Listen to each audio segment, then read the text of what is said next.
Olá, queridos amigos, saudações, muita paz, que a paz do nosso querido Mestre esteja em nossos corações, que a espiritualidade boa, amiga, que nos ajuda na divulgação da doutrina espírita esteja conosco nesse instante, nos trazendo paz e luz no coração. Eu espero que todos estejam bem, agradecendo aqui ao convite da Confraternização Espírita Baiana por mais esta oportunidade de estarmos aqui reunidos nessa nossa live, nessa nossa conversa dessa noite, aonde nós vamos tratar de um assunto que está no Evangelho de Mateus, capítulo 22, versos de 1 a 14, e também no Evangelho de Lucas, capítulo 14, versos de 15 a 24. Trata-se da parábola do grande banquete e das afirmações que Jesus faz em relação às conclusões dessa parábola, ao fechamento desta parábola,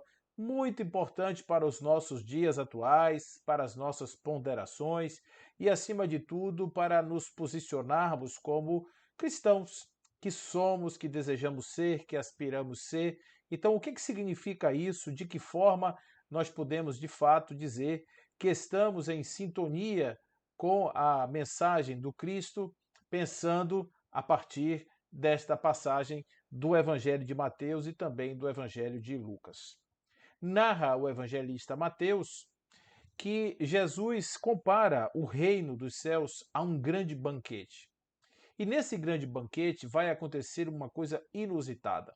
Inicialmente, o rei prepara um banquete imenso, abate os animais, prepara os salões, arquiteta tudo para uma grande festa, mas os convidados não se interessam pelo convite do rei.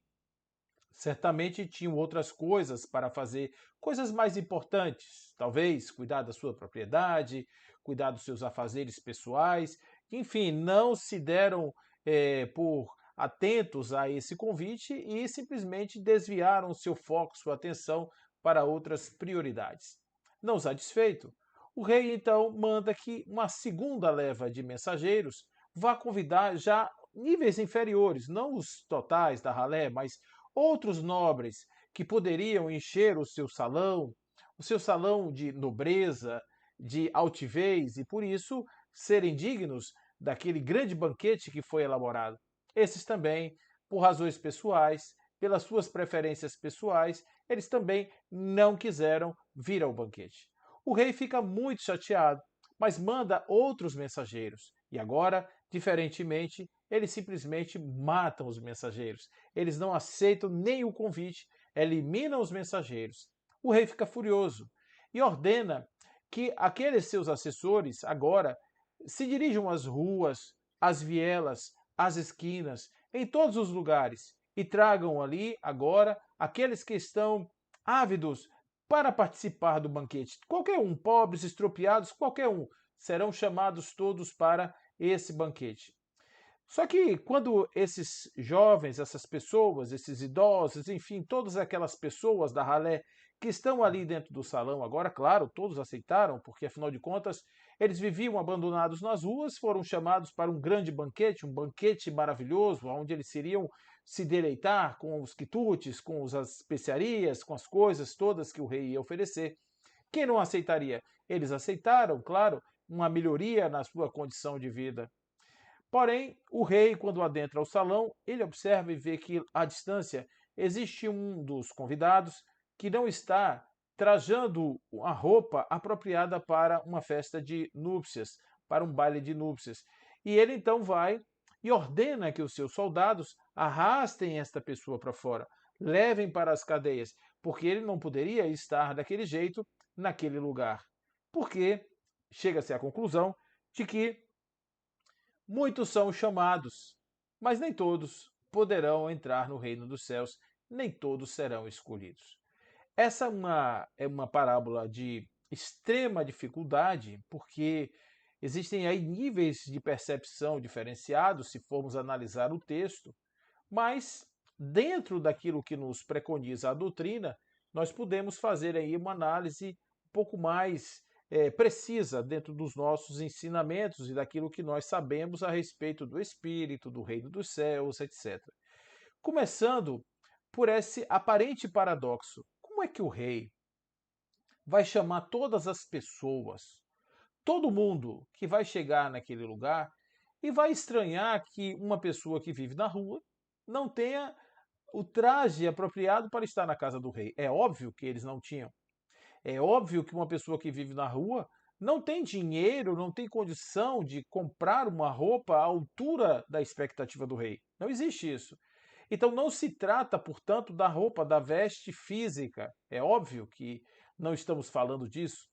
Estamos falando apenas o seguinte: o reino de Deus não é um lugar que se pode chegar simplesmente como se fosse o sapo na festa no céu. Eu me lembro dessa história muito curiosa, que as crianças adorávamos essa história, eu particularmente adorava, me via muito imaginando como é que eram aqueles personagens, e conta essa história que um sapo resolveu participar de uma festa no céu e que ele não tinha como chegar na festa do céu. Ele ficou muito angustiado e de repente ele resolveu que ele iria entrar na viola do urubu. O urubu era um boêmio que gostava de fazer muitas farras, muitas festas, e um belo dia, na véspera assim, né, do grande banquete celestial, esse urubu fez uma farra, mais uma, né, da sua vida, e foi dormir. Ele estava meio que envolvido ainda, enebriado nas suas, nas suas,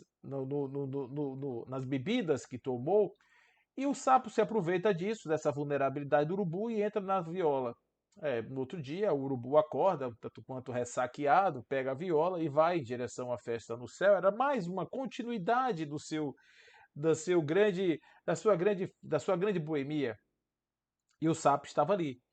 Quando chega o urubu no céu, o sapo sai da viola e começa a transitar entre as pessoas que estavam ali na festa, e todos acham estranho. Como é que pode um sapo aqui? Sapo não voa, sapo não chega nesse lugar. E como é que o sapo pode estar nesse lugar? E de fato, o sapo não estava no seu habitat natural, o sapo não estava na sua condição natural. O sapo estava fora do seu contexto. O sapo estava num lugar que ele não poderia estar, porque ele não tinha as preparações, ele não tinha as condições para estar naquele lugar, ele não voava. E para estar naquele lugar era preciso voar, era preciso ter a possibilidade de voar. E o sapo não voava. Então o sapo ele fez a sua tentativa de artificialmente estar numa posição que ele ainda não poderia estar, mas ele estava porque ele queria de alguma forma participar daquele grande convite. Mas passado algumas horas, quando chega no momento de voltarem para casa, mais uma vez o sapo entra na viola do urubu, que era o seu veículo de ascendência, né, para o céu, e quando chega no meio do caminho, ele pega no sono, o urubu descobre que tem um sapo na sua viola e abre a viola para que o sapo caia. O sapo então desce, vai caindo e vai bater numa pedra. Reza a lenda, inclusive, que aqueles traços nas costas dos sapos são derivados desta queda, deste sapo, dessa passagem, essa passagem infantil, dessa história infantil, deste conto, né? O sapo e a festa no céu. Então, esse homem que estava no banquete, ele era mais ou menos como um sapo. Ele não estava com as condições adequadas para participar. Observe, o banquete é para todos, mas não necessariamente qualquer um. Porque a pessoa que atende a um chamado desse, e é óbvio que a ideia aqui é um sentido figurado, Jesus não está de hipótese nenhuma dizendo que o reino dos céus é um lugar fácil de se chegar. Observe que o fato de um convite ser extensível a todos não quer dizer que seja uma coisa simples, porque ele vai dizer, Jesus vai apresentar o reino dos céus de diversas maneiras de possibilidades diferentes de compreensão. Como é que Jesus apresenta o reino dos céus? Se vocês vão lembrar das parábolas do reino. E nas parábolas do reino nós temos várias passagens. Por exemplo, o reino dos céus é como o homem que plantou, né, o bom trigo numa fazenda e no dia seguinte ele foi dormir. Nessa noite, enquanto ele estava dormindo, chegou o inimigo e semeou o joio no meio da semente. Então, o que que isso tem a ver com o reino dos céus?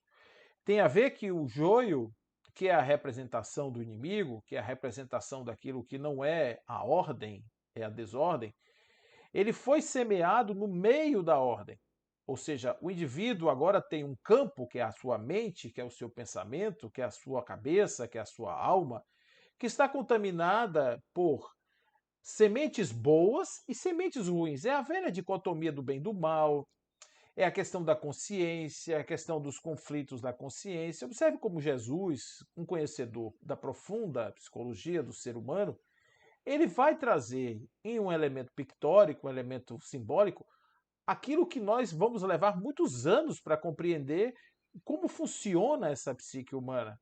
Então, Jesus está dizendo que o reino dos céus é algo que precisa ser elaborado, porque no meio deste joio que foi jogado na plantação de trigo, do bom trigo, é preciso que haja uma habilidade do fazendeiro de saber reconhecer de fato o que não deve ser da sua natureza, que no caso seria o joio, e removê-lo sem estragar o trigo. Remover o joio sem tirar da propriedade, que é o seu eu, aquilo que é bom. Porque às vezes, quando o indivíduo tenta fazer um movimento no sentido de anular a sua condição pulsional, a sua condição de vontade atual, dado o seu estágio evolutivo, e tenta recalcar isso de uma forma um tanto quanto assoberbar, desculpe, uma condição um tanto quanto atrapalhada, apressada, fazendo isso de uma maneira sem planejamento, quando ele tenta fazer isso, ele cria para ele uma situação desagradabilíssima, ele cria para ele uma contenção, né, como Joana vai nos dizer, ela vai apresentar isso em três aspectos, né, que é o aspecto da negação, que é o aspecto da congestão e é o aspecto da reprogramação ou da canalização correta das energias pulsionais que ainda estão em nós.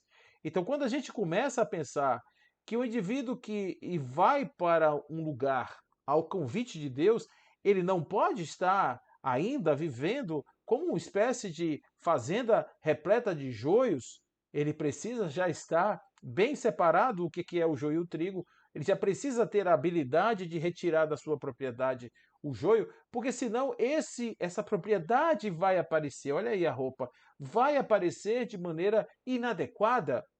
E muitas pessoas se colocam assim, atendem ao chamado do rei, vão para as organizações, para as igrejas, para os templos, etc., mas vão sem nenhum tipo de possibilidade de estarem ascendendo à condição que ali é proposta, porque não estão preparados. Não estão preparados. É como se estivessem completamente sem aquela roupa. Então, quando Jesus apresenta o joio e o trigo, ele está falando dessa psicologia profunda. Para você acessar o reino, é preciso que haja a necessária condição de um indivíduo autoconhecer-se, ser capaz de trabalhar na sua condição interior, na sua condição mental, trabalhar para poder não ser mais um agente que está sob o jugo das suas más inclinações, enfim, a gente sabe disso, tem muitas mensagens que já foram colocadas em relação a isso. Então, essa roupa que o indivíduo está sendo ali julgado é justamente essa inadequada posição do sujeito em relação à grandeza do espaço em que ele foi colocado. Para nós, isso serve de exemplo para que nós possamos realmente compreender que, se queremos ascender espiritualmente, nós não devemos pensar jamais em estarmos como sapos em festas de céu, ou pelo menos de pessoas inadequadamente vestidas em festas de rei. Se o rei nos convidou, se há um grande banquete e esse banquete é o reino celestial, nós devemos fazer a pergunta: qual é o traje? Qual é o traje? Eu consigo estar nesse lugar? Eu consigo me movimentar nesse lugar? Eu serei apenas uma Cinderela, que é uma versão sofisticada do sapo no céu?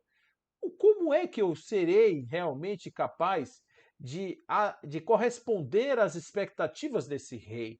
O rei, ao me convidar para o banquete da sua família, o que ele queria de mim? Né? O que ele gostaria que eu fizesse certamente que aquele homem não estava apresentando as características exigidas pelo rei aos seus convidados. E isso fez com que, durante a história da humanidade, muitas coisas ruins acontecessem em nome da mensagem de Jesus. Isso fez com que muitos sapos se colocassem nessas festas artificialmente e se colocassem mais do que simplesmente meros intrusos, penetras nas festas divinas, eles também se acharam no direito de legislar sobre as mensagens divinas. E aí eles se transformaram numa espécie de secretários das festas do grande rei, eles se transformaram em espécies de mestres de cerimônias, de assistentes sociais, aqueles que fazem toda aquela parte mais dos relacionamentos, da parte dos convites, da entrega, das interações, enfim, a comunicação, o suporte, tudo aquilo, eles se colocaram nesse lugar. E começaram a dizer: olha, se vocês não passarem por aqui, vocês não vão para lugar nenhum.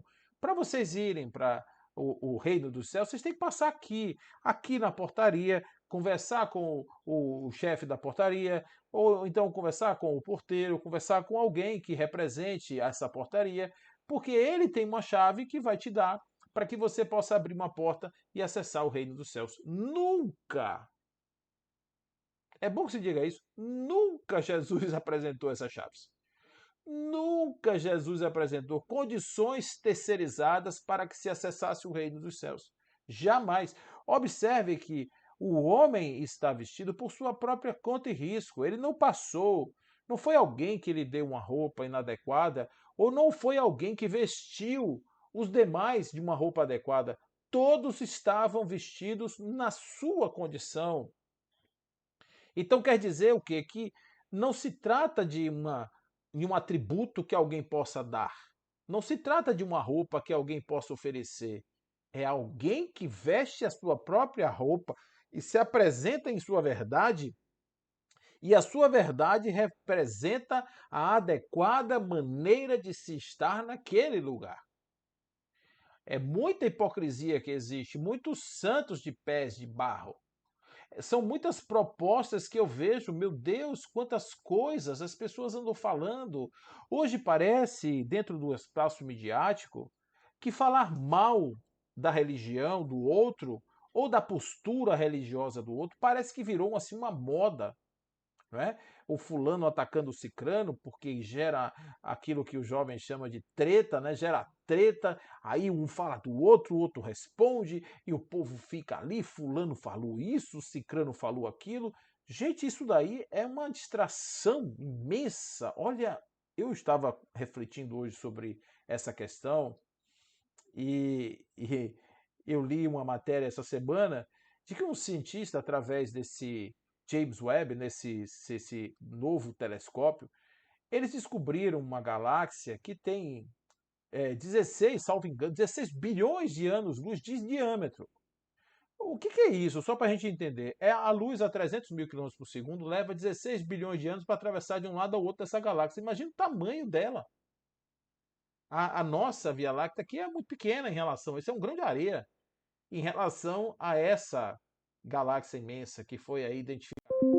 Agora vocês imaginem o seguinte, uma galáxia dessa proporção, coisas imensas, grandiosas que estão acontecendo agora no universo, e a gente aqui achando que a ascensão ao reino de Deus é feita por procedimentos humanos, procedimentos telúricos, é feita por roupas, por trajes, por dogmas, por paramentos.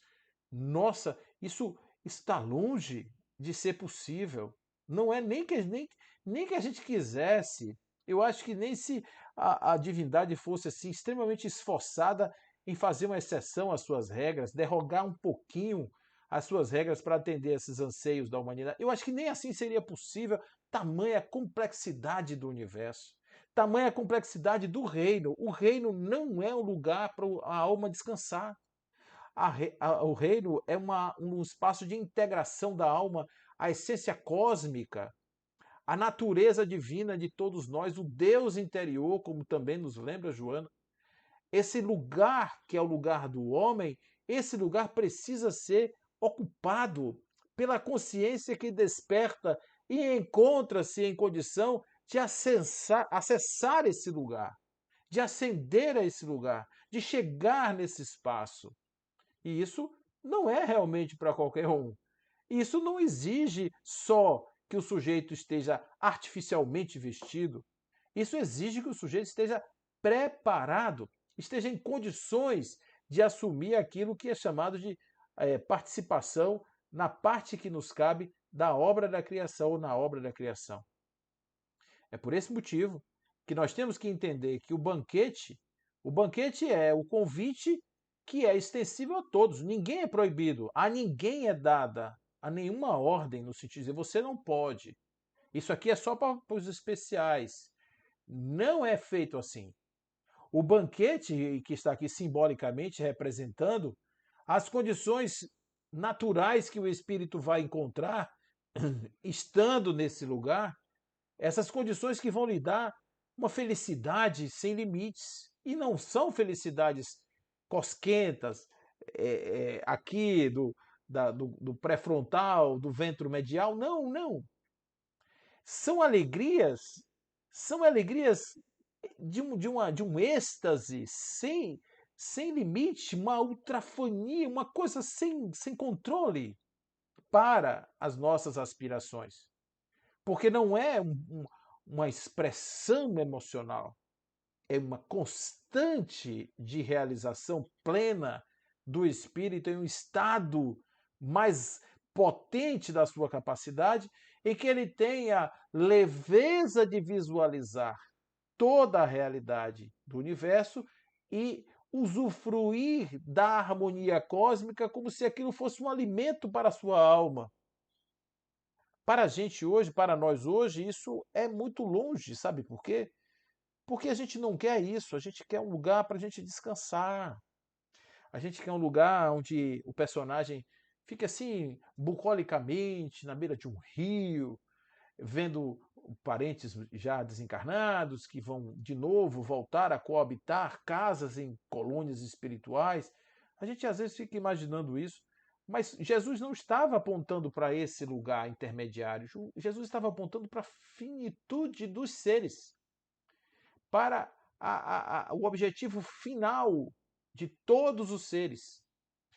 Quando Allan Kardec publica o Evangelho segundo o Espiritismo em 1864, Allan Kardec estava trazendo um como o espírito pode evoluir, porque a evolução, a lei de progresso é algo inexorável.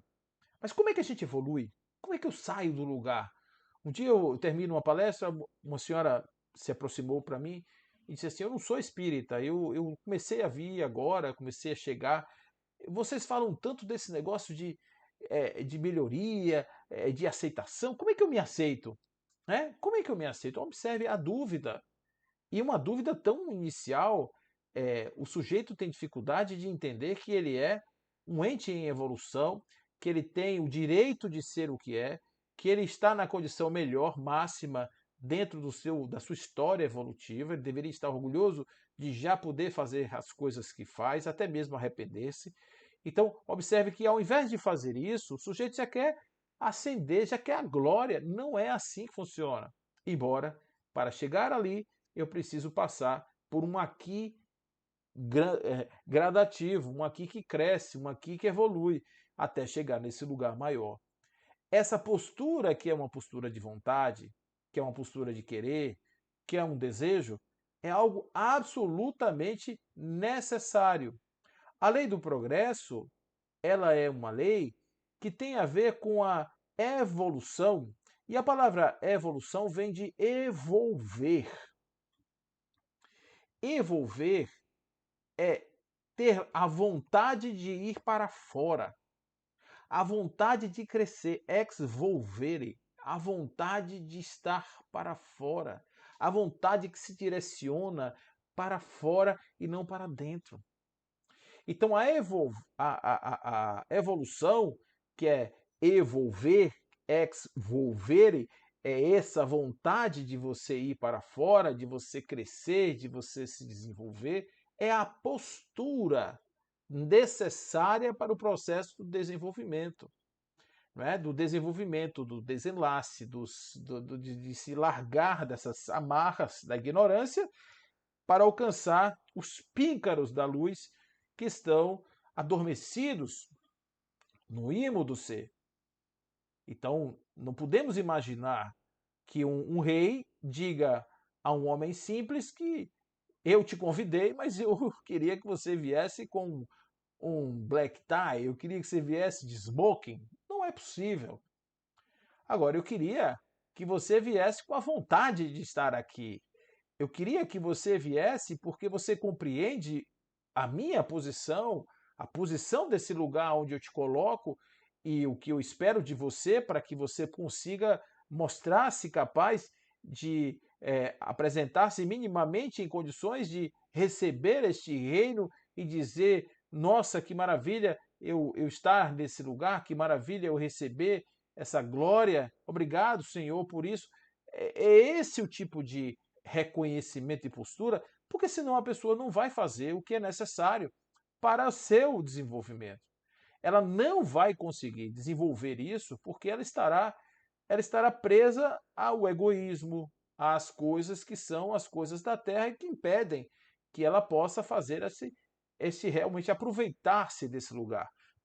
Ainda indo na questão das parábolas do reino, essas são parábolas lindíssimas que começam no semeador, né? O semeador saiu a semear, mas há outras, como por exemplo, o reino dos céus é como a mulher que misturou o fermento na farinha até levedar. Observe que essa também é uma parábola muito forte, porque ela é simples demais. Corre o risco de, em fazendo uma análise dessa passagem, a gente venha descobrir que essa passagem ela é mais simples do que parece. Ela é mais simples até do que parece, porque estamos falando de fermento e estamos falando de farinha. Mas ela talvez seja uma das mais complexas parábolas desse conjunto das parábolas do reino. E ela tem somente um significado que não pode ser outro, porque não estamos falando de fermento, porque o fermento não tem nada a ver com o reino dos céus, nem farinha. O que tem a ver com o reino dos céus é um crescimento de dentro para fora. Por isso começa a parábola, ou as parábolas começam com o semeador lançando uma semente. É uma semente que cai em corações maduros ou em solos ásperos, espinhosos, que vão justamente dar resultado em função da capacidade de assimilação da semente. Essa parábola do semeador, ela tem também a ver com a vontade, porque os terrenos diversos são como corações, estados de alma. As estradas são como aqueles que recebem uma mensagem e deixam lá sem nenhuma importância e de repente as coisas do mundo vêm, as abstrações do mundo e levam e outras prioridades aparecem.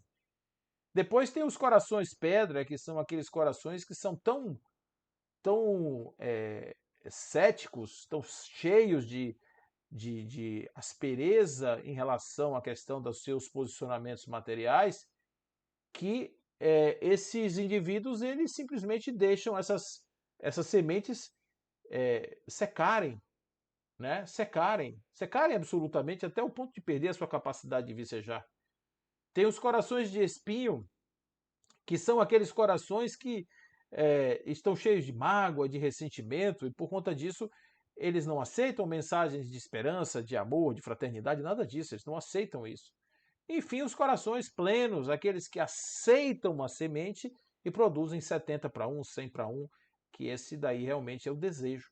Observe, de novo, mais uma vez, eu te ofereço uma semente, eu te ofereço um convite, eu te ofereço um reino, eu te ofereço uma possibilidade, mas quem vai pegar e quem vai dizer se você vai usufruir não sou eu. É quem vai dizer isso é você, com sua vontade, com seu desejo, com sua capacidade de chegar nesse lugar. Você vai ter a possibilidade de alcançar se você tiver as condições necessárias para usufruir daquilo que eu te ofereço. Então, essa parábola do fermento, ela diz exatamente isso. Eu te lanço uma semente, mas ela só cresce de dentro para fora.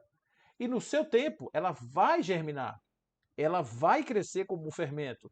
E você vai sentir o que o fermento faz. Cresce, olha, ex volver, crescer, evolver, ir para fora, expandir, não é? É um processo, antes de mais nada, é um processo estético, porque ele vai complexificando o ser, tornando-o mais complexo na medida do seu entendimento e também das suas relações sociais, suas relações com o universo.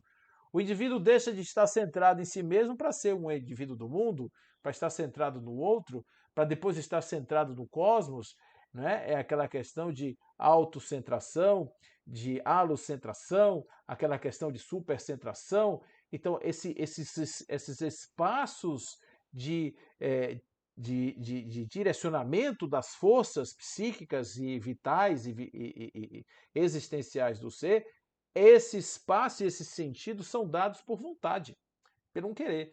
Por isso que Jesus diz: para estar nesse lugar, meu irmão, você tem que desejar. Você não tem só que se vestir, paramentar, você tem que estar com a sua vontade. Então, o sujeito que estava lá estava olhando para cima, mascando uns chicletes, sem nenhum compromisso, vinha aqui somente ver, vinha aproveitar dos docinhos que me disseram que são muito bons, eu vim aqui comer do seu leitão, do boi que você matou, mas não é para isso. O usufruto desse lugar não é para um deleite parcial. O rei não convidou ninguém para comer e voltar para as ruas. O rei convidou para que as pessoas pudessem provar de como é glorioso o espaço do espírito que atinge uma plenitude e, portanto, não é um lugar de tempo curto, é um lugar de passagem e de fixação, porque é muito difícil para uma pessoa que adquire a capacidade de compreender a grandeza do reino de Deus e simplesmente deseja voltar para casa para viver no mundinho pequeno, não vai. É por isso que Jesus diz: o reino dos céus é como o homem que descobre um tesouro no quintal da sua casa e faz tudo, vende tudo para possuí-lo.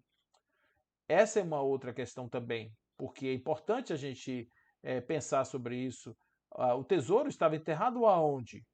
No quintal da casa da pessoa. Então, um tesouro enterrado no quintal da casa da pessoa é dela. Ela não precisa vender nada para possuir uma coisa que está no quintal da sua casa.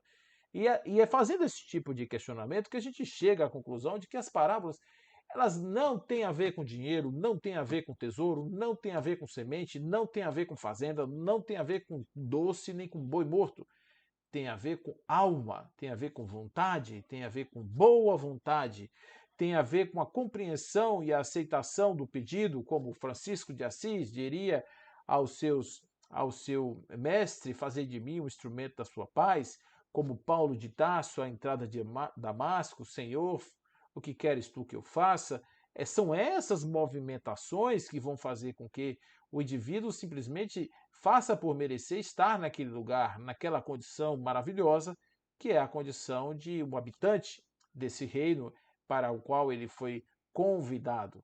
Então, nessas passagens, Jesus deixa muito claro de que esse homem que vende tudo, ele entende que aquilo que ele descobre, que é a delícia desse lugar, é tão grandiosa que ele se livra de tudo aquilo que não é isso. Veja se não faz sentido o que eu estou dizendo. Quando eu digo vender as coisas, é trocar o foco, a prioridade. Eu vou ser merecedor de possuir aquelas coisas que eu já possuo, porque está no nosso quintal. Isso não vem de fora, isso não vai vir voando, isso está aqui, é só a gente se apoderar do que é nosso.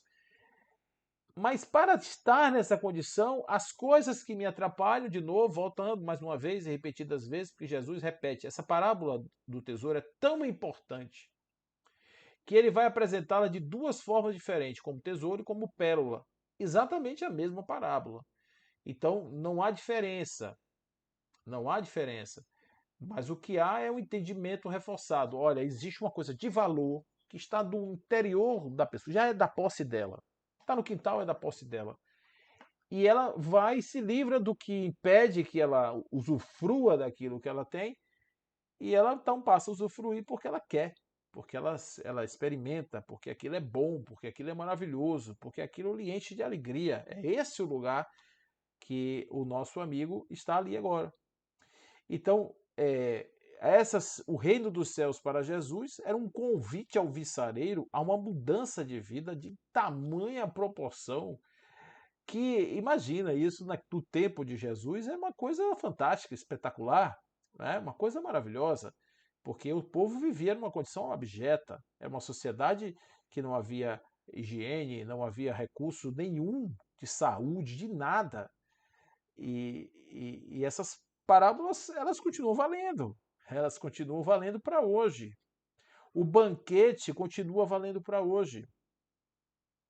E Jesus vai falar sobre essa possibilidade de estar ou não nesse lugar, que ele chama de parábola da rede.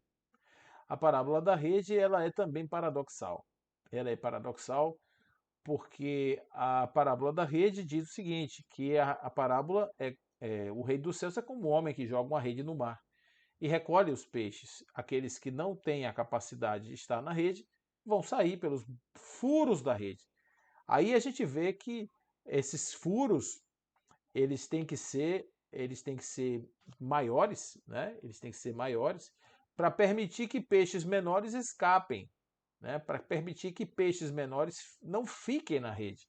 Então, é uma rede para peixes grandes. É uma rede para peixes grandes. É uma rede que a malha é imensa, porque os peixes menores vão sair. Só vão ficar aqueles que são os peixes maiores. Serão aqueles escolhidos, que são peixes especiais, porque já lograram o espaço do crescimento, já evolveram de tal sorte que o seu crescimento é reconhecido pela regimentação ao reino, e isso faz com que os indivíduos sejam aqueles peixes que vêm na rede. Percebe que não é nenhuma coisa, não tem nada a ver com você pertencer à religião A ou B, ou você fazer um procedimento A ou C. E isso vai fazer com que você possa estar, porque senão Jesus ia dizer diferente. Ó, o reino dos céus é para aqueles que são os católicos. O reino dos céus é para os que são testemunha disso, os que são da religião tal. Ele não falou isso. Aliás, né, a gente tem que entender que Jesus não fundou igreja nenhuma. Jesus não fundou religião nenhuma. Jesus simplesmente trouxe um padrão ético, moral de sociedade que não existia, que as pessoas não podiam compreender. Jesus apresentou um modelo organizacional de alma e de relações entre seres humanos, considerando a verticalidade na sua conexão com Deus e a sua horizontalidade na sua conexão social, sem precedentes.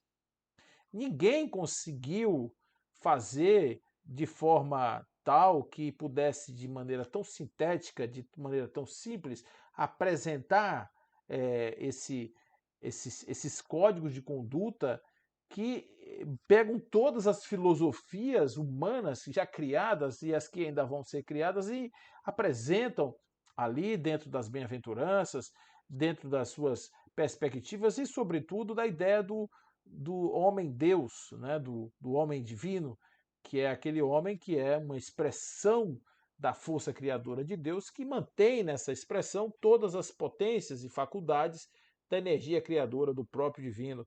Isso é algo também que a gente entende que está intrínseco aí na mensagem de Jesus. Portanto, muitos são chamados e poucos escolhidos, porque para sermos ou para estarmos no banquete, basta querer, basta, de certa forma, estar vivo, basta estar no mundo, basta ser um espírito. Isso todos estamos nessa sala. A questão é, quantos vamos usufruir de fato daquilo que nos foi convidado, nos foi dado? Jesus tem 2000 anos que nos convidou, fez um convite explícito, veio na Terra, inclusive. Era tão importante o seu convite que ele veio pessoalmente, bateu na porta de cada casa e disse: lhe convido a estar no reino de Deus. Quando Hanan, segundo Humberto de Campos, pergunta Que fazes na terra, forasteiro? Vim fundar o reino de Deus no coração dos homens. Que pensas tu ser este reino? Com que exércitos você contará para poder empreender tamanha edificação? E ele então vai dizer que os seus virão de toda parte e que os seus grandes mananciais virão da boa vontade e do sentimento.